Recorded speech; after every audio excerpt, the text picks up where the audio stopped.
All right. Well, thanks, Mike, for coming on the show today.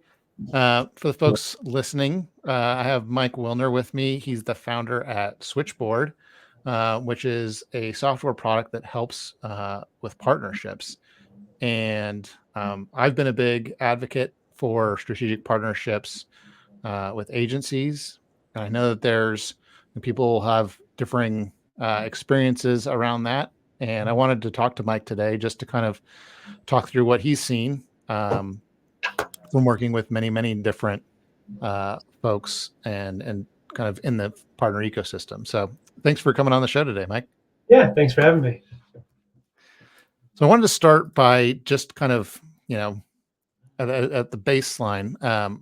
Do you think that partnerships in general get the attention or the visibility that they deserve? And why or why not?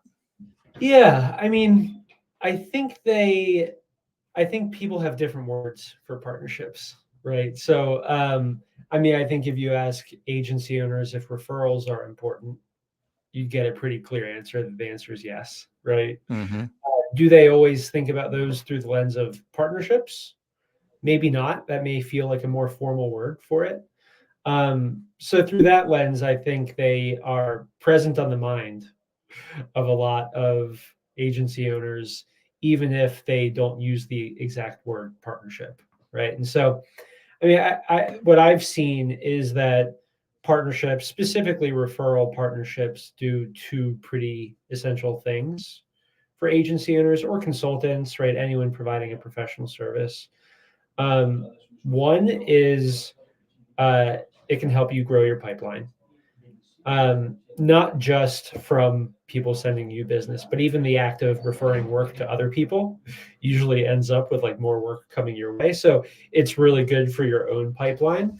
But the other thing that's pretty critical with these referral partnerships is it makes agencies way more full service through their network, right? I mean, you talk a lot about like getting really specific with the service that you provide, and agencies do need to be pretty specific about like what their sweet spot is.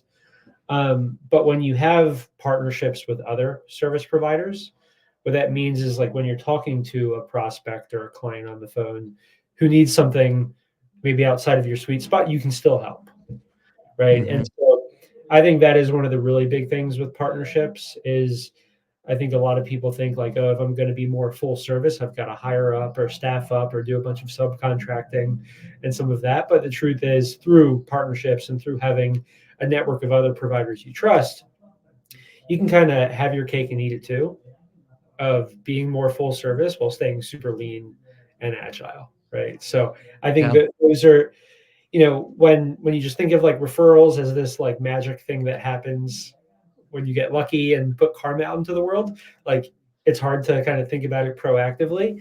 But when you actually think about this, is like, oh, this is actually having like a partnership strategy. There are pretty clear ways where it can help like increase pipeline and just make you more valuable to all of your clients. Yeah. I mean, you're deliberately leveraging word of mouth. And word of mouth, I think everyone knows, is like one of the strongest um, ways to get warm leads. And so you're essentially trying to kind of prime that proactively. Well, I wanted to sorry, go ahead. Yeah, no, no, keep going. I think we're going in the same place. Well, I was gonna kind of move it into, like, I think a lot of agencies, um, they maybe are interested in partnerships. They want to get into it, but they bring some assumptions to the table, and it leads them into making different sorts of mistakes. So, could you talk a little bit about maybe some of the assumptions that are faulty that you see, and kind of what sort of mistakes that you see that leading to, in having and building good partnerships? Yeah, I think one of the big things, I mean, when people think about referral partnerships, one of the things they think about is having like a referral program or a referral incentive, which ab- is like absolutely something you can and probably should do, where you can provide some form of compensation for people who send you clients, right? Like that is Mhm. fairly common. Um, I think so. Like that's one brass tacks thing that like most people should do well. What I've seen not go well with that is just having a referral agreement with a bunch of people is not enough. Yeah. Um, right? Like you have to stay top of mind with them. You have to make sure they know that like you're available and like they can actually send you work.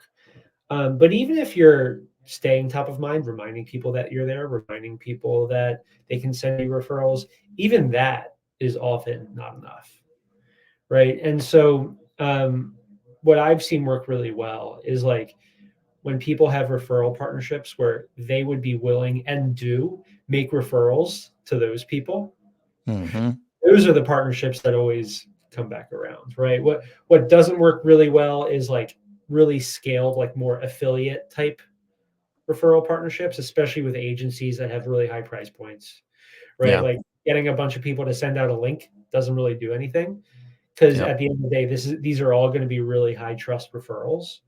And so I see people like trying to scale the number of partners they have when at the end of the day, even if you had 100 partners, it's probably going to be 10 to 15 of them that are referring most of the business, right? Yeah, And so exactly.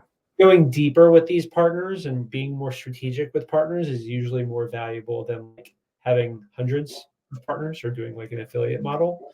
Mm-hmm. And so that's usually the thing I tell people to think about is like the best partners are probably the people who you think you could refer business to them. Yeah. Because first of all, that means like that's a good signal that you have complementary services. And if you are referring clients to other people, that is the number one thing that is going to get them to think of you and refer business your way as well. So, um, yeah, I think like high level is like providing the structure of a referral program is great. Treating it like an affiliate model is not great for this type of these types of services. And going deeper with people who you can make referrals to, and not just like hitting people up for referrals, asking for Mm-hmm. referrals, but finding ways to make referrals to them is usually one of the best things to really kickstart that flywheel. Yeah. I tell a lot of people that, one of the things that I see happen again and again is that you think, okay, this person's going to make a great partner. You reach out, you have a good call, there's all this sort of like excitement around a partnership being formed. You know, you get mutual agreements signed so that, each person's going to win. But then both sides are waiting for the other person to refer to them Yeah, before they're thinking that they'll actually refer out to the other person. And so you kind of end up in this standoff of, well, I don't want to refer out to them until they send us some business. And so yeah, nobody, like basically nothing ever happens. And so it just kind of peters out, and it's like, well, yeah, this partnership thing didn't work. And it's like, well, it wasn't that it didn't work. It's that you wanted it to be a transactional relationship, or maybe both sides wanted it to be a transactional relationship. And really it needs to be something a bit more than that, where you're willing to kind of stick your neck out and refer yeah. people to them. Yeah, and a really good litmus test. I'll give you an example of a way a partnership works really well. Is like David, if you and I formed a referral partnership, and you know, back to what I said earlier, if the reason we form a partnership is because I think I can refer people your way, and I want to refer people your way, Hmm. the best first thing I can do to make it a successful partnership is I can go to like my network and be like, hey, I just met David. David's really good at XYZ. Like I can do more proactive promotion of you. Hmm. Um, that is very likely to result in like a referral, right? And Hmm. so it's one of the things. It's like it's not just about stockpiling a bunch of referral partners. Um, Yeah. it's about getting active, successful partnerships. Three successful partnerships where things are actually flowing is infinitely better than 100 partners that you've stockpiled on agreements but nothing's happening, right? And Yeah. so, and usually, these partnerships start to really take shape when there's something live, there's something real, right? It's not just Hmm. the intent of referring, but it's like you can actually be proactive in cultivating referrals, and being the one who starts that is usually a good way to go about things. And as we can talk about this, but if you have financial incentives, then like I'm even more motivated to like go and do some farming and cultivation for my partners, right? That's one of the Yeah. reasons why aligning incentives can be really good. Yeah. I feel like the financial incentive, I think, ends up being kind of like a nice added bonus, like on top of like a good relationship that could be a good partnership. And it's like, okay, well, if I have three people that do similar things that I could refer to this business out to, and one of them has some sort of referral agreement. Well, it's like if I'm going to get a kickback from one of those three, and the two I don't have an agreement with, then maybe I'll send that to the one that will give me some sort of kickback. And so, Yeah, you know, and I think like one of the things, and I talk to people a lot about this when they're actually referring, is you do want to make sure you're like referring in a very client centric way, right? mhm, And like not being conflicted. Um, to like only send them to people who you get compensated for referrals, but that's part of why it's good to like have most people on referral agreements so that you can be like the you hit it on the head. The reason to form these referral agreements and make referrals is not to just try to like make a bunch of money really quickly, mhm, right? It's more about because we work with a lot of people who make a lot of referrals to other service providers. And like the people who are really good at this, the reason they're good at it is because they're first thinking about the client and what they need. Um, the place where monetization comes into play is it's about making it like sustainable. It's about like making it sustainable, and people don't quite use these words, but also like mitigating against like growing resentful. Because yeah, I've seen it happen a lot of times where people think like, man, I've made a lot of referrals to so and so and made them a lot of money, and I've never gotten, I've maybe gotten a thank you, but like I really haven't gotten much from it. And then right, it becomes less sustainable. It's harder to be, keep doing the work of connecting people. And so that's where like the financial incentives come in. It's not like, you should be forming referral partnerships with people who you would refer even if there wasn't a financial incentive. But the financial incentive can just like more strongly align interests, make things more sustainable, make you feel a little less awkward around like asking someone for referrals for, because you know that like they actually have aligned incentives to do so, right? You're not yeah, just asking for favors, right? And so it's more about like sustainability than it is like, you know, the reason to form these agreements. yeah.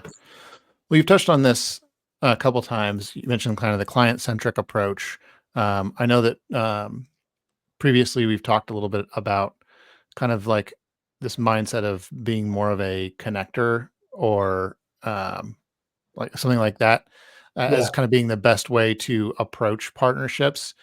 Can you kind of unpack that a little bit more? And I think that would be helpful just for maybe agency folks who are like, okay, how do I need to think about this whole thing differently so that I'm kind of more naturally going to find the right partners and approach it in the right way?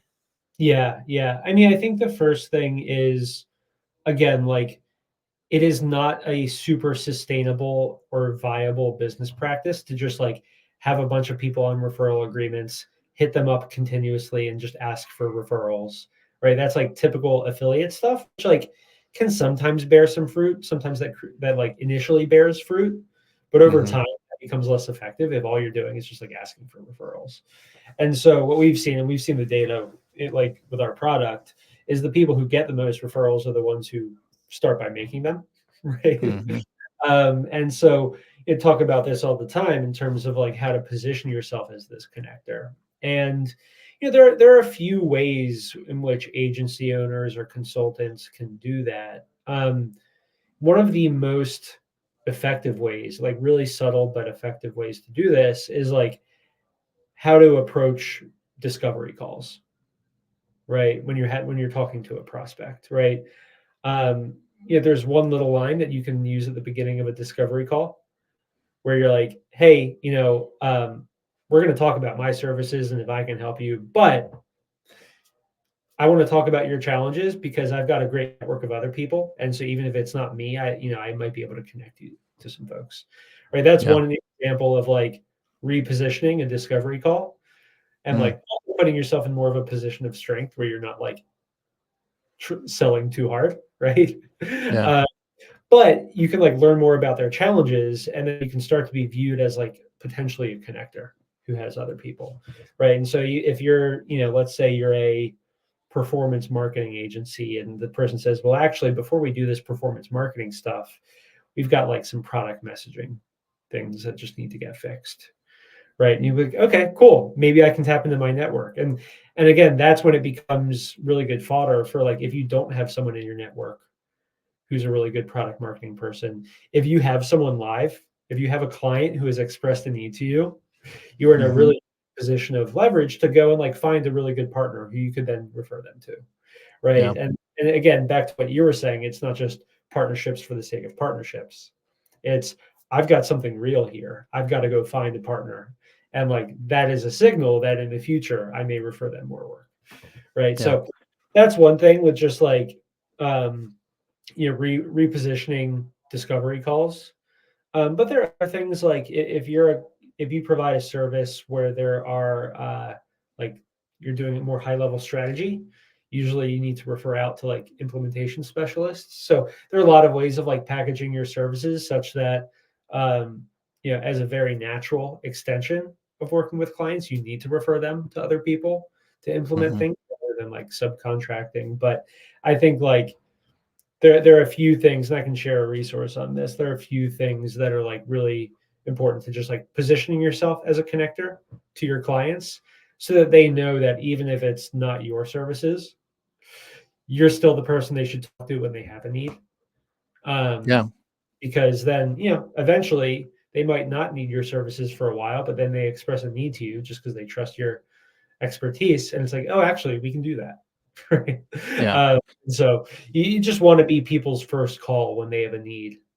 Because the truth is, most clients don't have the expertise to like know exactly what service they're looking for. Right. That's Hmm. why discovery calls exist.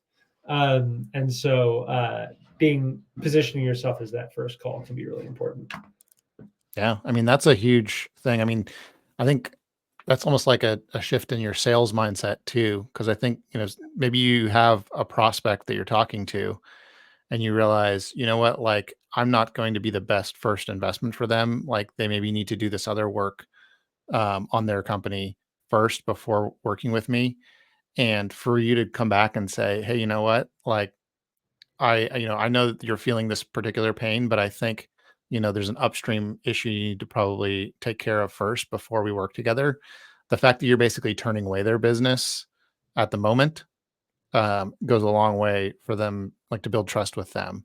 And they may still come Yeah. around later on once they get that other step dealt with. Like I definitely, in one of the companies I worked in, the CEO would do that. They did conversion optimization. That we had a PPC partner, and sometimes the issue was not their conversions on their site. The issue was they didn't have enough of the right traffic coming to their site. And we Yeah. wouldn't just be like, "Oh yeah, we can start optimizing your site, no problem." We'd say, "Well, you know what? Like, go talk to these folks. They're going to send more of the right traffic. And then once you reach a good point that we can optimize it, come back to us." But we don't want to like try to force you into something that you're not a good fit for right now. Yeah, and you see this a lot in professional services. Like I joke around and call this like the give and go, right? Where it's like, I mean, I just saw this just today. One of our users referred someone like he does some brand work, uh, but like, or sorry, he does web design work. The company needed to work on branding first, and then he said, "Come back to me once your branding's done with this person," right? Because like Hmm. I don't do branding work, but like in order for me to do my job, you need to have your brand identity, right? So it happens all the time, and I think it's not just and from that sales mindset perspective to just start a discovery call or an introductory call like that is just a Hmm. very different tone than like let me tell you about my services and see if it's a good fit. It's like you know there's a good chance it's not a good fit, but even so, I can probably help. But like, Yeah. let's learn more about what you're trying to do, because that's one of the advantages that professional service businesses and agencies have is like they do have capacity constraints. right? Yeah. Like it's not like a software business where you just sell, sell, sell, right? There is limited capacity, so it's like it is about finding like the right fit. So yeah. Yeah. Can you talk a little bit about, I mean, I'm sure a lot of people are thinking, well, where do I even go to start looking for good partners? I mean, I have some ideas in mind, some things that I've told people, but I'd love to hear kind of um, what advice you'd seen Yeah. work best most often. Yeah. A good framework is like I call it there are four types of partners.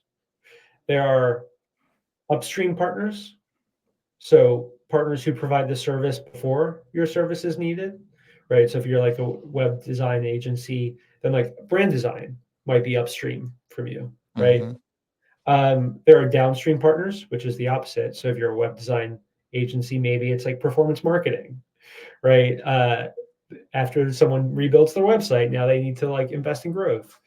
So that, and you can apply that to any industry, right? If you're a fractional COO, then like it might be like accounting services, right? That's downstream of the work that you do, right? Like it's easy for Hmm. anyone to put themselves in that shoes of like, hey, what is the thing that when someone works with me, they need to work with someone after, or who does someone work with before they need to work with me?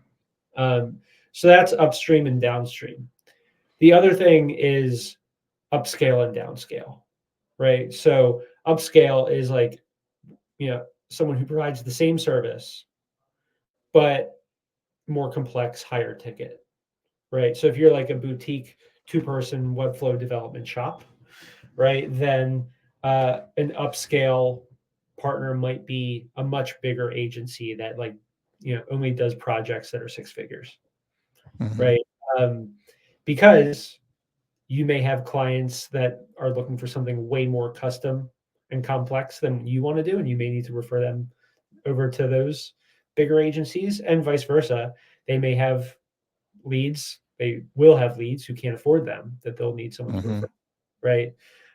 And it goes the opposite way with downscale, right? Like if you're a three-person Webflow development agency, a solo freelancer, right, who does like more hourly work, and but occasionally like will get asked for a bigger project and they want to take on, and they want to pass it along to someone like you, like that. That's a good example as well. So, it's kind of like four directions: upstream, downstream, upscale, downscale, and it's pretty easy to think about who these people might be. And from there, like you can tap into communities that you're in, right? Like you can go into Slack communities that you're in where a lot of these people are already hanging out. You can even like look at your LinkedIn connections. Once you kind of have these personas, it's a lot easier to kind of like filter through your Hmm. connections to understand like, okay, who provides, you know, web design as a service, right? But it just kind of gives you a framework for identifying the people, because the truth is most people already have access to plenty of these folks, right? Whether it's like their Yeah. existing relationships or, you know, I'm sure you're in a handful of Slack communities. Most people are in like 5 or 6 Slack communities, right? Um, Hmm. a lot of those people are hanging out. You just need to know what you're asking for, Yeah. right? Like be able to say, hey, I run a Webflow development firm. Um, I get a lot of clients coming to me who need to do brand identity first, looking to meet some like good brand identity shop owners, right? Like Yeah. posting a message like that in one of those Slacks would probably get like 5 people right away that are like looking to talk, right? So Yeah. um, tapping into those existing networks is usually the right thing. Yeah. One thing too that I've seen is, if you just look at your own existing roster of clients, if you have a roster of clients that you're beginning with, um, to better understand the ecosystem of other vendors that they work with and potential partners there, you can just talk to your existing clients and say, "Hey, who are your other trusted partners? Like, what other vendors are you working with? We'd love to establish some referral partnerships, and if you trust us." And you trust them, like, there's a good chance that maybe Good. we're of the same sort of level of quality and everything like that. Like, they might be a good fit. Yeah, it's a really good point. And I think one of the things there is like when forming these partnerships, it can sometimes be hard to form a real partnership until you have a good feel for the person's work, and vice Mhm. versa, right? They're going to want to know that your work is good. And what you just mentioned is a really great way of short circuiting that, right? If you are both working with a client who likes you both, right? That short circuits the trust building, right? Like you kind of Yeah. can have that transitive trust, right, through the client. And so I think that's a really good idea. So yeah, I'll add that to my list of recommendations. I think. Well, Right on. Well, this has been super great. What's like one sort of parting piece of advice, as kind of like, what is the thing that you think most agencies should probably start with? Like if they could do one thing today, to kind of start moving things in the right direction, what would you recommend to them? yeah, I think like thinking in a more systematic way about partnerships is the first thing, and not just treating it as like referral karma that floats out in the universe, right? I think Hmm. that's what, like, there is a very process oriented way to approach this.